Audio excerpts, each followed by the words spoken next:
Thanks for joining us at the Business Growth Cafe, where each week we select from a menu of topics for a focused discussion with an industry expert to provide insights that can impact your business's growth. With your host, Angelo Ponzi.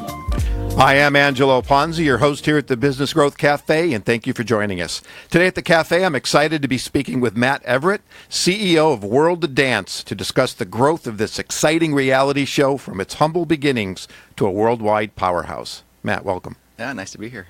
Yeah, I'm excited. We met a few months back, I think it was, Yep. at the OC Fashion Show. That's right. Which you probably would have, if you don't know me, but nobody would have ever guessed I'd be there. And not only there that night, but for 7 straight days at the fashion show. So now I'm a fashionista. Right. And looking forward to next year. So before we get going, why don't we talk a little bit about the relationship between you and World of Dance. And the reason I'm saying that, because we're going to do a 2-parter with you. And so our next show is going to be more about your advertising agency or PR agency background as a CFO. But I want to focus on the World of Dance. Yes, I did say World of Dance, folks. And we're going to be demonstrating some dance moves later on in the show. So why don't you talk a little bit about your relationship and kind of how you got going? Definitely. Well, I met the founder of World of Dance actually at another company. We were an entertainment company producing car shows, and it was a very successful show based here in Orange County. We grew that property to, I want to say 30 shows or so, maybe more than that, here in the United States. And it was about getting these car guys who would put together these car crews, spend thousands, sometimes tens of thousands of dollars customizing cars and then enter them into competitions. And then our company would host that competition and then build a lifestyle event around that. Okay. And we sold that company. I went on and started a career in the advertising world, as you just mentioned. Dave stuck around and eventually had this idea to try to build something very similar in dance. And at that time, the dance industry was very fragmented, and in many ways it still is, but he wanted to bring together all of the kind of urban and hip-hop styles of dance into one format. And so his idea was to get all these dancers who were putting together these dance crews, who were putting together these routines to enter into dance competitions, just like the car show company, and then build kind of the lifestyle of dance around that and create one event, if it was successful, to build a tour of those. So he started that, got about maybe 8 shows into it, a couple years into it, and called me up and said, Matt, I think I have something here. And I remember going to the very first show. It was in San Francisco. Jabberwockies was performing. And if you're not familiar with the Jabberwockies. I am. I'm actually a fan of World of Dance. I've seen all 3 seasons, and the Jabberwockies and the Kings. It's just, I am a fanboy here. So awesome. Well, they were on America's Best Dance Crew, which was a television show on MTV, and have really become probably the most famous dance crew in the world. They have a Las Vegas residency. They wear the white masks, that may be, that's their signature. But, I went there not really knowing what to expect. I'm not a dancer. Neither is Dave, my partner. He's not a dancer. But when you're there and you see, first of all ages, all ethnicities, gay, straight, male, female, skinny, fat, everyone with a smile on their face, just kind of linking arms and just sharing this common passion. It is incredibly inspiring, and you want that to be successful. And so the moment I saw that, I'm like, I'm in. How do I help make this into something bigger? So how many competitions so you said about 8 or 13 competitions around the country at that point in time, or worldwide? Yeah, so at that time it was mostly in the United States and a couple in Canada. And then today we actually have, I want to say, maybe 50 competitions in over 25 countries. Okay. And then they all produce qualifiers who can compete in the World Championships, which is held in Los Angeles every summer. So that's a huge part of the business. That's really still today where the brand actually touches people on a real level. All of the content is filmed. We were really one of the first dance competitions to film and publish it all for free on YouTube. Okay. Most dance competitions were filming, and then they were selling it to the dancers for $20. Oh, jeez. And so we were like, no, that's not who we are, and that's not the brand we're building, and it's certainly not consistent with the movement that we think that we're a part of and helping to lead here in the dance industry. So we put it all up there. We had a number of videos go viral. We've had videos in aggregate in the billions of views. We weren't, if people were taking our content and ripping it and putting it up on their own channel, we weren't taking it down. If they were putting it up on Facebook or their own pages, we weren't telling them no. We were like, we want as much of this out there as possible. We are a platform for these dancers, and so as much exposure as we can provide to them, the better.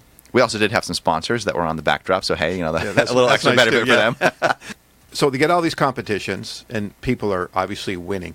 Is that like the feeder team, if you will, using a baseball analogy? To the television show? Yeah. Certainly, a number of the winners, all of the winners are introduced to the casting team that is auditioning talent for the show. It's not that you win and you're automatically on the show, although the winner of the World of Dance championships for each of the last couple seasons has been on the television show. So okay, so I'm just trying to understand the process then. So I win the competition, and it gets me an audition. Yeah. And then there's a process once again of screening people out. I mean, one of the things I want to say about the show, if you haven't watched the show, it is fantastic. I mean, not only my wife and I watch it, but my son, he's going to cringe, my 25-year-old son will sit and watch it because it is just amazing to see the talent.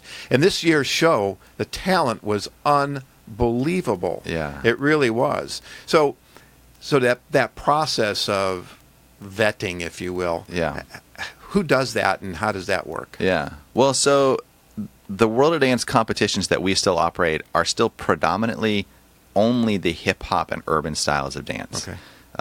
And we were very successful at bringing those worlds together. There was the kind of like the b-boy breakdance scene, if you will, who are outside of studios, and they're getting together, and there is a very vibrant community of those dancers. And then you have those that are in the studios who are choreographing and practicing routines. And so there's that whole community, but then there's the ballroom and tap and salsa and cabaret and all these other styles of dance. And the television show, one of our goals was, how do we produce a dance competition where you can have all styles of dance represented? And a lot of people didn't believe that was going to be possible, and it certainly it was a challenge to figure out how do we make them all feel like they belong together. And one of the reasons, or one of the ways we did it, was to make sure that there was a certain amount of swag factor in the music and energy, and the what is part of the creative of each routine. And I think that has really worked out very well for us. The process to get on the show, certainly our competition produces lots and lots of talent, but there is a separate and distinct third-party organization that is responsible just for auditioning talent. We get thousands of submissions every season. They, share an application and a video, and then they're invited back to audition live. And then I think there are probably 300 or 400 total dancers that are invited to be part of the initial kind of qualifier round, and then obviously we're filtering it down from there. How far in advance is this going on before you make the decision of who's going to be on the show, and then obviously the filming of the show? We're already working on casting for season 4 and have been for the last couple months. And season 4 will break when? We will be in production probably beginning of 2020, and an air date hasn't been set yet. Okay. All right. Well, fantastic. Talking about its humble beginnings in a sense, and certainly we are 3 seasons heading into 4 seasons. So let's talk a little bit about business growth. Yeah.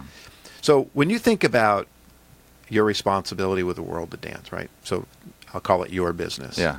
What keeps you up at night when thinking about to continue this trajectory of growth? Yeah.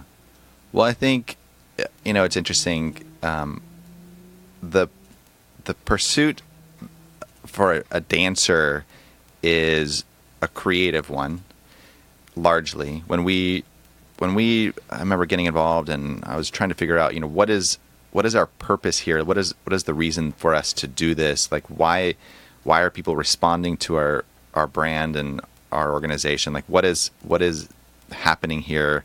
And when we kind of peeled that back and, we talked to folks, what we really kind of discovered that it was largely about creative expression. Mm-hmm. And I think the entrepreneurial process, to me, is a very creative process.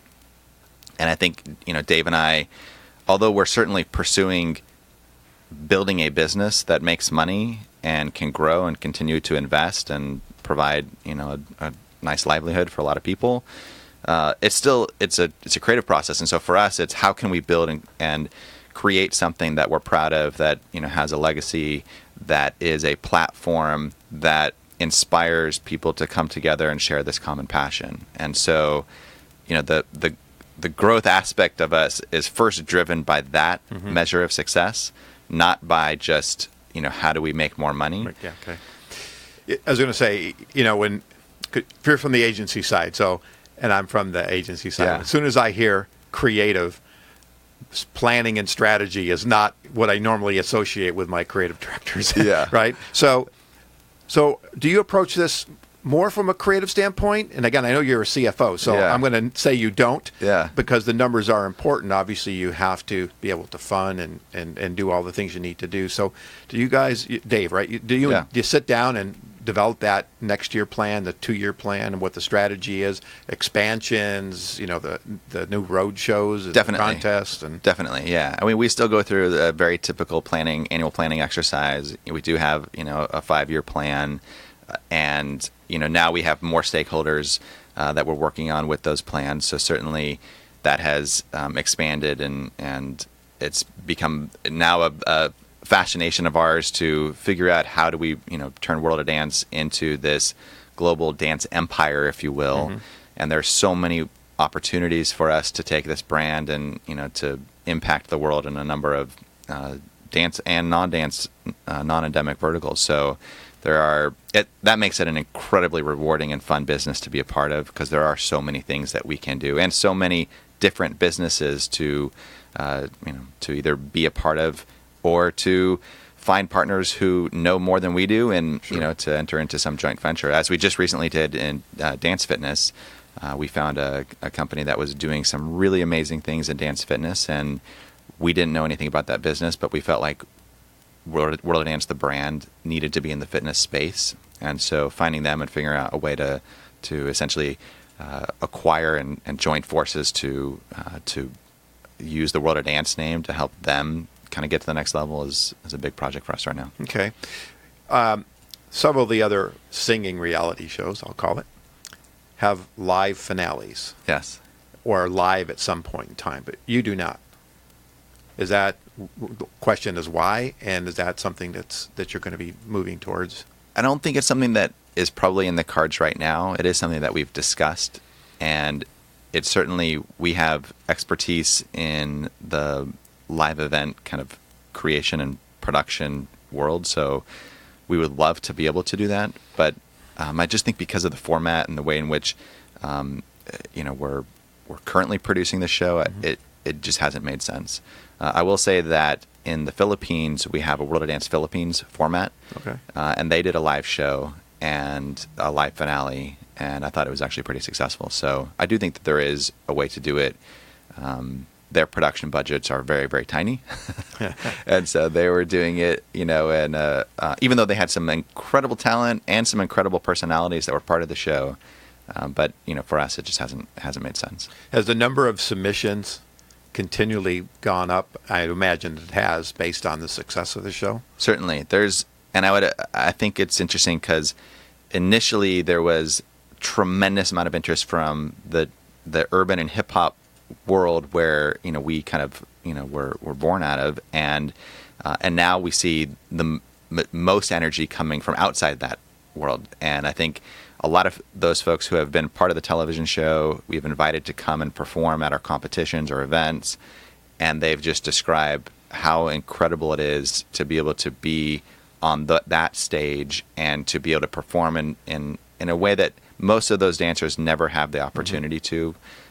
Because really, when you go to a World of Dance competition, it is unlike anything you've seen. I mean, the amount of support that everyone has for each other, even though it is a competition, Sure. it's not.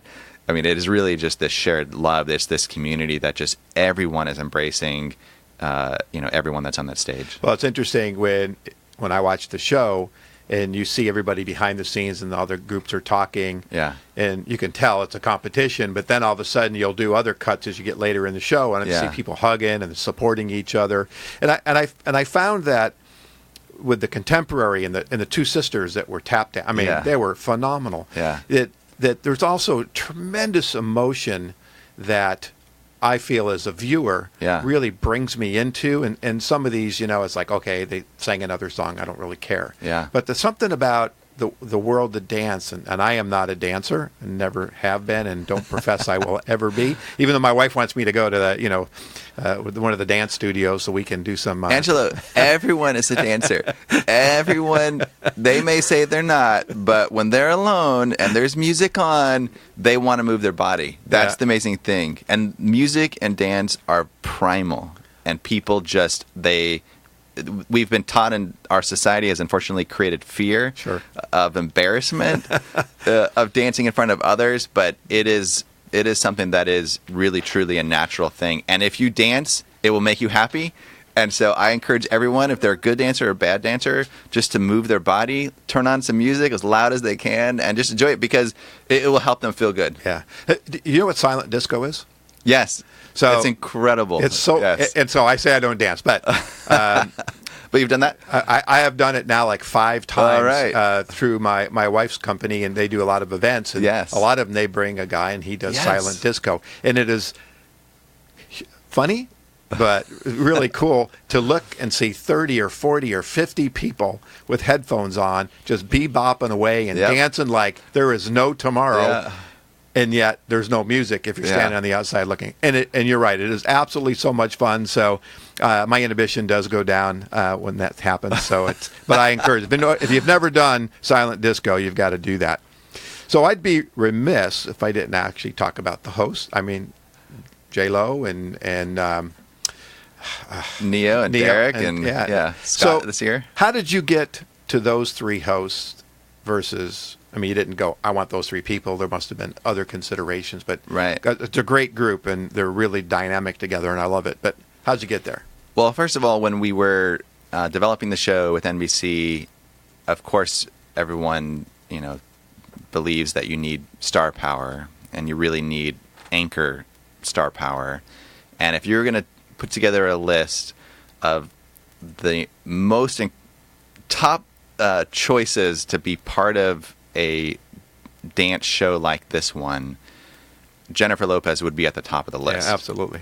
And it just so happened that they had a relationship with Jennifer. She was doing a kind of a crime drama on NBC. Oh, yeah. And so they had an opportunity to present to her this opportunity. And she was, at the time, dating a choreographer. And that choreographer was... kind of a friend of the community and had judged at a number of our events and been a part of World of Dance, and Jennifer had been very aware of World of Dance, and many actual stars have actually recruited talent from our competitions, and that's been something that's been a part of our contribution to the community. So when she was presented with the opportunity, as has been told to us, she was like, World of Dance? Oh, I love World of Dance. And they were surprised, and of course, really, happy to hear that, because we had really had some great conversations to that point. So once she got behind it, greenlighting the show became much, much easier. Yeah, I bet. So and certainly Derek, I mean, and his sister Julianne. Yes. Surprised they aren't bookending it, but well, Julianne's been on as a mentor. Oh, she has. Okay. Yeah, but Derek's right, incredible, and honestly, so is Neo, and. The viewers don't get to see all of the interactions between them, but honestly, like, they're all amazing people and incredibly charismatic, and we're just incredibly fortunate that we found those 3 individuals to help really drive the success of the show. Jenna Dewan, she was actually the host for the first two seasons. The first 2 seasons, yeah. And she was incredible. It didn't work out scheduling wise for last season, but Scott Evans did an awesome job this past season. And so it's just they all really believe in what we're doing. They really want dancers to be able to have a stage and to share their craft. And they provide incredible advice on and off camera to all of these young people who look up to them as these idols, and these are the people who have achieved success in their eyes, and the highest levels of it. So for them to share their time and their passions, is really a pretty special gift that they provide. Yeah, and I think later on in the show, you start doing, I'll call them behind the scenes, right? And they're talking because you're in commercial break, or they're setting up for the next dancers. And I always find that, that human interaction, right, that you don't get when they're judging. Yeah. And Jennifer's on the phone with her kids. I find that always amusing. Yeah. And it relates. I'm a mom, right? And I love that. And so is Neo. I mean, they just love their kids, and they may have a really demanding work schedule, but they take the time to talk to them and stay connected to them. I think that's pretty awesome. Okay. So, again, the show's about business growth. Yeah. What's been your biggest obstacle in growing the World of Dance? In the early days, we were certainly focused primarily on reinvesting every dollar we made in the brand and continuing to get the name out there. And so it was all hands on deck, volunteers and interns and everyone, like any small business. It was just everyone's committed to this mission, and we're all just trying to figure out how to just keep going. And we didn't exactly know where it was going to go because it was still so young and emerging. As we've had more definition, now there are so many things that we can do to really find the right ones to focus our energy around is a significant gamble. And so I think that's the one thing that, is we still spend quite a bit of time second guessing, Sure. is this really what we should, be pursuing? We had started to pursue music pretty heavily a couple of years ago, and also a magazine. And I remember both of those properties were ones we really believed in. We believed that music is obviously inextricably woven with dance. People generally don't dance to silence, although it has been done. And yet, in order to make money, especially on platforms like YouTube, you have to have licensed the music appropriately. Right. And so that is an obstacle for most dancers to be able to, make money with their craft, is because they are dependent on someone else's permission to let them make money, which is a very, very challenging thing. And it doesn't work in reverse, where the musicians actually get to make money off of the dancers without the dancers' permission. But the dancers don't get to do the same. So, we started pursuing this, music business. We didn't know what the music industry was like or even how it worked. We didn't know the difference between a label and a publishing company. And, we did start to put out some music and made a little bit of money, but didn't really quite know where that was going. And so we stopped. And then a couple years later, we kind of looked at the publishing money that we were making, and it turned out to be quite a bit more than we thought. And so we thought, this is really something that we should dive back into. And those types of decisions happen all the time, where it's, there's only so much capital to reinvest, and there's only so much time in the day for us to put into anything. So finding the right things to put our time in. I mean, that's, for a business like ours, where we're trying to figure out, where to grow. I mean, that's just like any other entrepreneur. Exactly. It is like a canvas that we're painting. And so, what is it that we want to paint, and where do we want to go? I think that's really what has to drive it. Okay. I think we're down to last 2 minutes here. So one final and quick question, and hopefully the audience will carry over to part 2 with us, is, as a business, product, TV, software, doesn't matter. What are kind of some lessons learned, 1 or 2, that you would like to impart to the listeners? From my experience at World of Dance, that's tough to distill all of the things that we've had to learn into a 2-minute answer, right? But the thing that I really emphasize, and I kind of touched on it a little bit earlier, was first of all, when you're building something as a business or creating something as an artist, I really think that one of the challenges we have in society is how we're defining success. And I think that the pursuit of that has its own rewards. Mm-hmm. And if we're purely focused in building a business because there's only the dream of making $1 million, that's either success, or if we don't do that, we're not successful. I think most people are not going to be successful. And the reality is that it's very difficult to be successful in business under that narrow definition. Sure. But when you start to realize that you can do something that actually makes a difference, that contributes value to your customers and potentially even to a larger community or society in whole, I think that you're able to actually put that energy into something that makes you feel like you are successful throughout that process. And so you'll want to keep doing it as long as you continue to earn those rewards. All right. Well, fantastic. We have come to the end of this show. So why don't you tell the audience how they can connect with you on LinkedIn or whatever your social media or connection of choice is? Well, certainly you can find more about World of Dance by Googling World of Dance and going to worldofdance.com and NBC's site. You can certainly connect with me on LinkedIn and Twitter at Matthew Everett. And I usually try to meet up with people if they want advice. So definitely, I'm around. All right. Well, thank you so much, Matt. Before I signed off, I do want to remind folks this is part one of a two-part interview. In the second part, we'll explore Matt's agency and business coaching expertise. So don't forget to tune in on that.